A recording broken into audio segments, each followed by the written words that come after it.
So hello guys, welcome back my channel. आज हम बात करने वाले हैं उपसह संयोजी यौगिकों का नामकरण। तो उपसह संयोजी यौगिकों का नामकरण करते समय हमें कुछ ही बातों का जो है ध्यान रखना होता है। सबसे पहले जो है, अगर मान लीजिए हमारे पास कोई उपसह संयोजी यौगिक है, मान लेते हैं एग्जाम्पल के लिए यहाँ पर हमारे पास है K4 Fe और जो है CN6 K4 FeCN6, जिसका नाम होता है पोटेशियम फेरोसाइनाइड। और जो है अगर इसका हमें नामकरण करना है तो सबसे पहले हमें कुछ ही चीज़ें ध्यान देनी होती है। सबसे पहले हम धनायन का नामकरण लिखते हैं, और एक बात हमेशा ध्यान रखते हैं, जो सबसे पहले लिखा हुआ होता है वो धनायन होता है और जो बाद में लिखा हुआ होता है वो ऋणायन होता है। जैसे K4 FeCN6 में अगर हम देखते हैं तो K4 जो है ये है धन आयन और FeCN6 जो है ये है ऋण आयन। ठीक, एक और एग्जांपल देख लेते हैं। जैसे अगर मान लीजिए हमारे पास जो है यहाँ पे दूसरा एग्जांपल हमारे पास है AgNH3 का होल ट्वाइस। इसको हम ब्रैकेट के अंदर कर देते हैं और जो है ब्रैकेट के बाहर जो हमारा कंपाउंड है वो है Cl। ये हो गया। अब इसमें अगर हम देखें तो ये ब्रैकेट के अंदर जितना भी हमारा यहाँ से यहाँ तक कंपाउंड है ये हमारा माना जाएगा धन आयन, और जो है ब्रैकेट के बाहर बाद वाला कंपाउंड जो होता है वो माना जाता है ऋण आयन। तो ये हो गया। सबसे पहले हमें इन चीज़ों का ध्यान रखना है। सबसे पहले हम धनायन का नाम लिखते हैं, उसके बाद जो है ऋणायन का नाम लिखते हैं। और दूसरी बात हमें क्या याद रखना है कि जो है किसी भी उपसह संयोजी यौगिक का अगर हम नाम लिखते हैं तो उसमें उनका नाम जो लिखा जाता है वो अल्फाबेट ऑर्डर में लिखा जाता है। यहाँ पे हम लोग दूसरी बात क्या याद रखेंगे कि जिस भी लिगेंड का हमें नाम लिखना होगा, यहाँ लिख सकते हैं लिगेंड का नामकरण अल्फाबेट ऑर्डर में, यहाँ पर हम लोग ब्रैकेट में लिख देते हैं ABCD डॉट डॉट, मतलब अल्फाबेट ऑर्डर में हम सभी लिगेंड का नामकरण लिखते हैं, नामकरण करते हैं। या फिर उसके बाद हम लोग क्या करते हैं, अल्फाबेट ऑर्डर में जितने भी लिगेंड होते हैं उनका नामकरण करने के बाद जो है केंद्रीय धातु परमाणु का नाम लिखते हैं, और केंद्रीय धातु परमाणु का नाम लिखने के बाद जो है उनकी ऑक्सीकरण संख्या निकालते हैं। उनका हम लोग क्या निकालते हैं, पहले तो लिख लेते हैं केंद्रीय धातु परमाणु का। सबसे पहले लिगेंड का नामकरण करेंगे अल्फाबेट ऑर्डर में, दूसरे नंबर पे जो है हम लोग क्या करेंगे केंद्रीय धातु परमाणु, केंद्रीय धातु परमाणु का नामकरण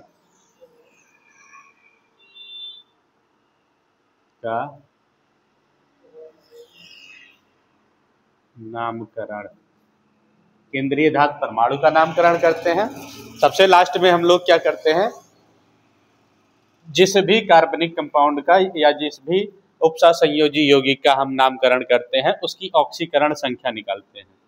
क्या करते हैं, ऑक्सीकरण संख्या निकालते हैं। यहाँ हम लोग क्या लिखेंगे, छोटे कोष्ठक में, छोटे कोष्ठक में ऑक्सीकरण संख्या, और उस ऑक्सीकरण संख्या को हम लोग क्या करते हैं छोटे कोष्ठक में जो है उसकी ऑक्सीकरण संख्या लिख देते हैं। और उसकी ऑक्सीकरण संख्या लिखते समय हमें ध्यान रखना है कि उसको हमेशा हम लोग क्या करते हैं रोमन अंकों में लिखते हैं। जैसे मान लीजिए एग्जाम्पल के लिए जो है किसी की ऑक्सीकरण 2 आ गई तो इसकी जो है ऑक्सीकरण संख्या रोमन में कुछ इस प्रकार से लिखी जाएगी। चाहे आप ऐसे भी लिख लीजिए, छोटे कोष्ठक में ऑक्सीकरण संख्या जो होती है हम लोग क्या करते हैं रोमन अंक में लिखते हैं, रोमन अंक में। ठीक, इतनी चीजों को जो है किसी भी यौगिक या किसी भी उपसंयोजी यौगिक का जो है नामकरण करते समय इतनी चीजों का जो है ध्यान रखना बहुत ही आवश्यक होता है। इसके बाद हम लोग देखेंगे धन आयनिक संकुल का नामकरण, क्योंकि जो है संकुल आपके अगर हम आयनों के आधार पर देखते हैं तो 3 प्रकार के होते हैं, धन आयनिक संकुल, ऋण आयनिक संकुल और जो है लास्ट जो होता है वो उदासीन संकुल होता है। ठीक, यहाँ सबसे पहले हम लोग क्या लिखेंगे, धन आयनिक संकुल का नामकरण। या तो एक काम कीजिए, स्क्रीनशॉट आप लोग ले लीजिए, अगले वाले पेज में हम लोग देखेंगे कि धन आयनिक संकुलों का नामकरण हम लोग कैसे करते हैं। तो उपसा संयोजी यौगिकों के नामकरण में सबसे पहले हम लोग देखेंगे धन आयनिक संकुल का नामकरण। तो जो है कुछ एग्जाम्पल हम लोग देख लेते हैं धन आयनिक संकुल के नामकरण में। सबसे पहला हम लोग देखते हैं, अरे यार बंद कर देंगे होते हैं, 1 मिनट। सबसे पहले हम लोग क्या देखेंगे, धन आयनिक संकुलों का नामकरण। धन आयनिक संकुल के नामकरण में हम लोग जो है कुछ एग्जाम्पल अभी पहले सबसे पहले देख लेते हैं, उसके बाद जो है हम लोग डिटेल में सभी यौगिकों का नाम, सभी संकुलों का नामकरण करेंगे। तो धन आयनिक संकुल का हम लोग सबसे पहले एक एग्जाम्पल देखते हैं, लिखते हैं एग्जाम्पल। सबसे पहले हम लोग लिखेंगे CONH3, क्या लिखेंगे, CONH3 का होल पावर 6 और ब्रैकेट बंद कर देंगे और जो है इस पर जो है हम लोग आवेश लगा देंगे, यहाँ लगा देते हैं +3। अब इसका हमें नाम लिखना है। इसका नाम लिखते समय हमें क्या ध्यान देना है, सबसे पहले धनायनिक संकुल का ही नाम लिखते हैं या धनायन का नाम लिखते हैं, इसके पहले आपको बताया जा चुका है। तो इसमें सिर्फ धनायन है, ऋणायन जैसा कोई कंपाउंड बाहर नहीं है, तो हमें सीधे सीधे इसका नाम लिख देना है, उसमें कुछ करना नहीं है। जैसे सबसे पहले आपको बताया गया था कि जो है किसी भी, अगर हम किसी भी उपसा संयोजी यौगिक का नाम लिखते हैं तो सबसे पहले हम लोग क्या करते हैं, लिगेंड का नाम लिखते हैं, और लिगेंड का नाम जो लिखा जाता है वो अल्फाबेट ऑर्डर में लिखा जाता है। तो इसमें अगर हम देखें तो एक ही लिगेंड है, खाली NH3 है, और उसके बाद केंद्रीय धातु परमाणु है, उस पर चार्ज है। तो जो है इसी का नाम हमें सबसे पहले लिखना है, और हम ध्यान देते हैं NH3 लिखा है, NH3 जो होता है उसको कोऑर्डिनेशन कंपाउंड में जो बोला जाता है एमीन बोला जाता है, और 6 उसके नीचे लिखा गया है, 6 का मतलब होता है हेक्सा। यहाँ हम लोग क्या लिखेंगे, यहाँ हम लोग लिखेंगे हेक्सा एमीन, हेक्सा एमीन। और उसके बाद जो है यहाँ पर लिखा गया CO, CO का मतलब होता है कोबाल्ट, यहाँ हम लिखेंगे हेक्सा एमीन कोबाल्ट।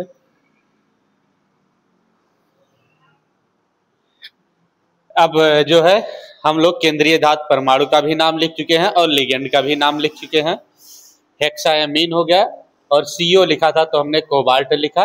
अब इसकी ऑक्सीकरण संख्या निकालनी है, तो इसकी अगर हमें ऑक्सीकरण संख्या निकालनी है तो हमें पता है NH3 की ऑक्सीकरण संख्या होती है 0। ठीक, और कभी भी ऑक्सीकरण संख्या जो निकाली जाती है वो X मान के निकाली जाती है। आप लोगों को थोड़ा सा बता देते हैं। अब हमें कोबाल्ट की ऑक्सीकरण संख्या निकालनी है, तो CO को X मान लेंगे, प्लस NH3 का 0 होता है तो 0 लिखेंगे, और यहाँ इंटू 6 है तो यहाँ पर 6 लिखेंगे, इक्वल टू जितना चार्ज ऊपर लिखा गया होता है उसको बराबर के बाद लिखते हैं, तो यहाँ लिख देंगे प्लस का 3। 0 में 6 से गुणा करेंगे तो ये 0 ही आएगा, बराबर यहाँ 3 है तो 3 हो जाएगा। इसका मतलब है इसकी ऑक्सीकरण संख्या आ चुकी है प्लस का 3। तो यहाँ पे हम लोग क्या करेंगे, रोमन अंक में लिख देंगे 3, और इसके बाद हम लोग क्या करेंगे, यहाँ पर लिख देंगे आयन, यहाँ नीचे लिख देते हैं।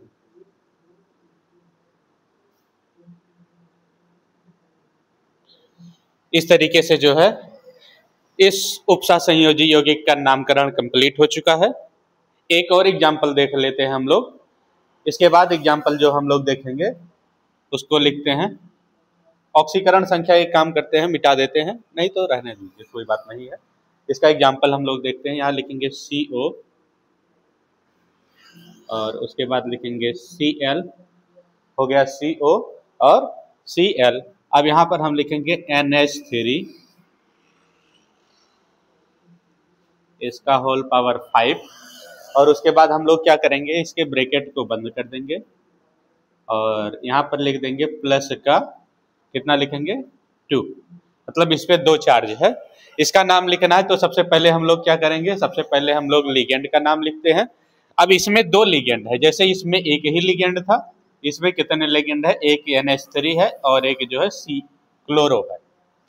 तो इसमें हमें अल्फाबेट आर्डर देखना होता है। एमीन जो है A से स्टार्ट होता है और जो है क्लोरो C से स्टार्ट होता है। तो अल्फाबेट आर्डर में जो है सबसे पहले A आता है, तो हम लोग क्या करेंगे, सबसे पहले एमीन का नाम लिखेंगे।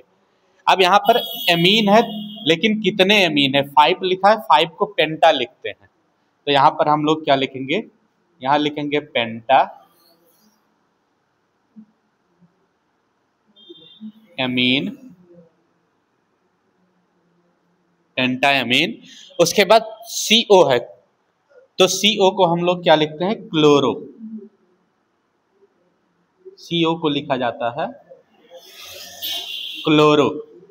और उसके बाद क्या है, अब दोनों लिगेंड हो चुके हैं, केंद्रीय धातु परमाणु का नाम लिखना है। यहाँ केंद्रीय धातु परमाणु क्या है, CO है। हम लोग क्या करेंगे, CO का नामकरण लिखेंगे।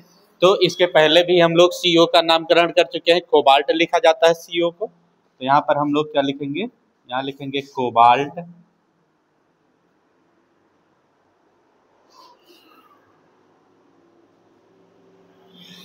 कोबाल्ट। अब जो है केंद्रीय धातु परमाणु का भी नाम लिख चुके हैं हम लोग। अब इसकी ऑक्सीकरण संख्या निकालनी है, तो इसकी ऑक्सीकरण संख्या हम लोग निकाल लेते हैं। उसके बाद जो है रोमन अंक में इसकी ऑक्सीकरण संख्या को लिख देंगे। तो जो है सबसे पहले जिसकी ऑक्सीकरण संख्या निकालनी होती है उसको X मानते हैं, प्लस क्लोरीन की ऑक्सीकरण संख्या -1 होती है, यहाँ -1 लिखेंगे। उसके बाद क्या है, NH3 का भी देखो, इसकी ऑक्सीकरण संख्या हम लोग 0 लिख चुके हैं, तो इसकी ऑक्सीकरण संख्या 0 होती है, यहाँ 0 लिखेंगे। और 5 है तो यहाँ पे 5 हो जाएगा, और बराबर कितना लिख देंगे, प्लस का 2, यहाँ पे हो गया 2। यहाँ लिखेंगे X, और यहाँ पे जो है माइनस प्लस का माइनस हो जाएगा, और 1 है तो 1 हो जाएगा, ये पूरा टर्म 0 हो जाएगा। उसके बाद जो है बराबर का जो है 2 लिखा गया है, तो हम लोग 2 लिख देंगे।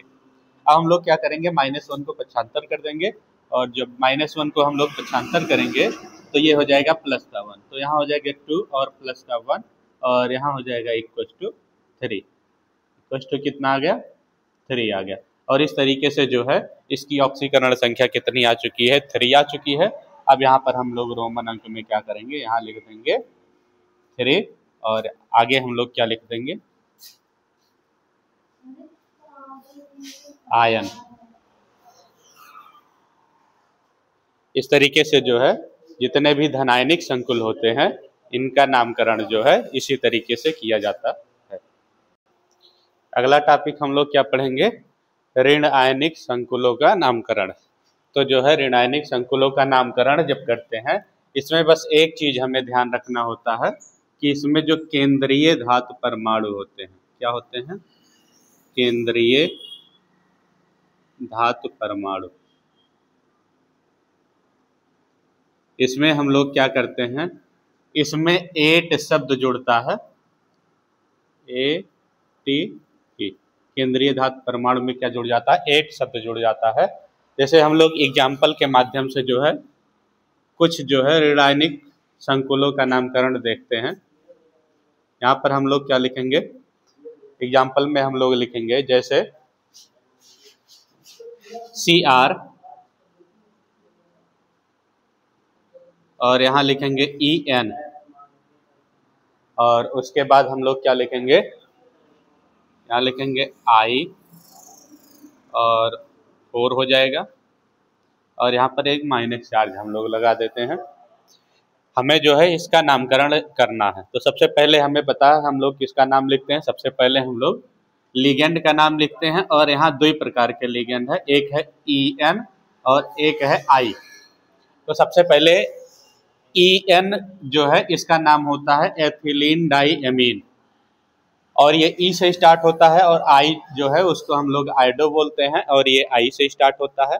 तो अल्फ़ाबेट आर्डर में जो है सबसे पहले E शब्द आता है। तो सबसे पहले हम लोग क्या करेंगे, एथिलीन डाई एमीन का नाम लिखेंगे। यहाँ पर हम लोग क्या लिखेंगे, यहाँ लिखेंगे एथिलीन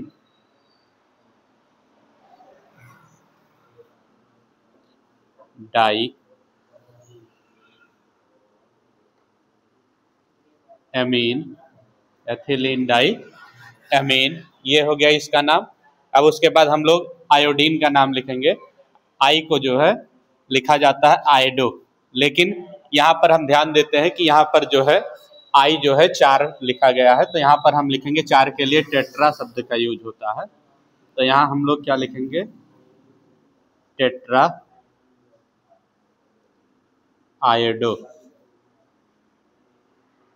इस तरीके से जो है हम लोग दोनों लिगेंडों का नामकरण कर चुके हैं। अब हम लोग ध्यान देंगे जो है केंद्रीय धातु परमाणु का जो है नाम हम लोग लिखेंगे। केंद्रीय धातु परमाणु में हमारे में क्या है, Cr। इसमें क्या है, Cr है। तो Cr को क्रोमियम लिखा जाता है, लेकिन अगर ऋणायनिक संकुल रहेगा तो वहाँ पे हम उसका नाम क्या लिखते हैं, नाम के अंत में 8 शब्द जोड़ते हैं। तो अगर हम क्रोमियम में जो है 8 शब्द जोड़ेंगे तो यहाँ पे बन जाएगा क्रोमेट। ये हो गया क्रोमेट। इस तरीके से जो है हम लोग जो है लिगेंड का नामकरण कर चुके हैं, केंद्रीय धातु परमाणु का नामकरण कर चुके हैं। अब लास्ट में हम लोग क्या करते हैं, इनकी ऑक्सीकरण संख्या निकालते हैं, और इनको हम लोग क्या करते हैं, रोमन अंक में लिख देते हैं। तो सबसे पहले ऑक्सीकरण संख्या निकाल लेते हैं। X लिखेंगे क्रोमियम का, और प्लस एथिलीन डाइअमीन का जो है ऑक्सीकरण संख्या 0 होता है, और प्लस आयोडीन का जो है 4 होता है, माइनस का 4 होता है। तो यहाँ पे लिखेंगे माइनस का 4, और बराबर यहाँ पे जो है एक माइनस चार्ज लगा हुआ है, तो यहाँ पे हम लिखेंगे -1। यहाँ हो जाएगा x, और 0 को ऐड करने की ज़रूरत नहीं है, यहाँ पे हो जाएगा -4, और यहाँ हो जाएगा -1। अब हम लोग क्या करेंगे, -4 को पक्षांतर कर देंगे, तो यहाँ पे हो जाएगा x बराबर 4 और -1। यहाँ आ जाएगा x बराबर 3, x बराबर यहाँ क्या आ जाएगा 3। और इस तरीके से जो है यहाँ हम रोमन अंक में जो है 3 लिख देंगे, और यहाँ पे हम लोग क्या लिख देंगे, आयन। इस तरीके से जो है ऋणायनिक संकुलों का नामकरण हो चुका है। अब लास्ट में हम लोग देखेंगे उदासीन संकुल का नामकरण।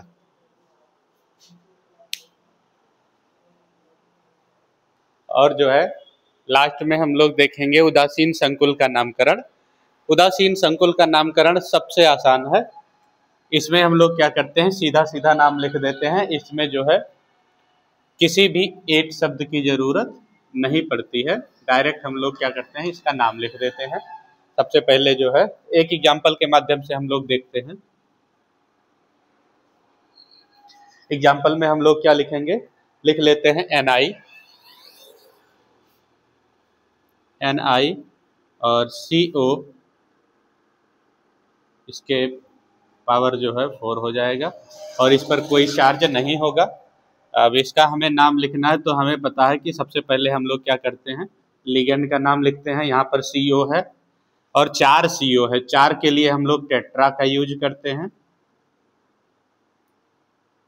यहाँ हो जाएगा टेट्रा, और CO को कार्बोनिल बोलते हैं। यहाँ लिखेंगे कार्बोनिल, टेट्रा कार्बोनिल। उसके बाद केंद्रीय धातु परमाणु जो है इसका नाम है निकिल। यहाँ लिखेंगे निकिल,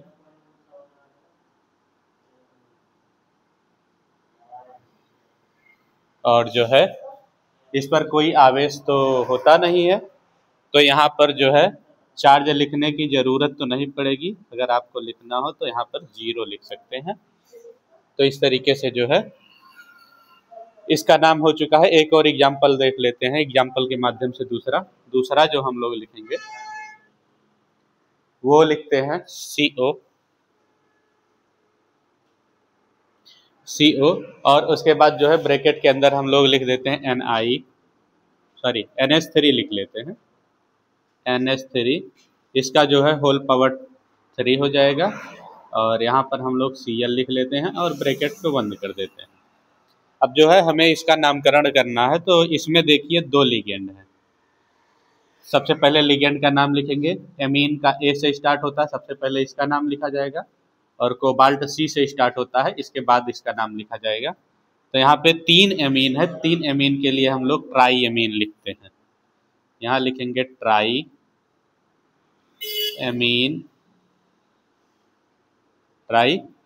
एमीन, और Cl है तो Cl को हम लोग क्लोरो लिखेंगे, क्लोरो। और जो है CO है, यहाँ पे हम लोग लिखेंगे कोबाल्ट,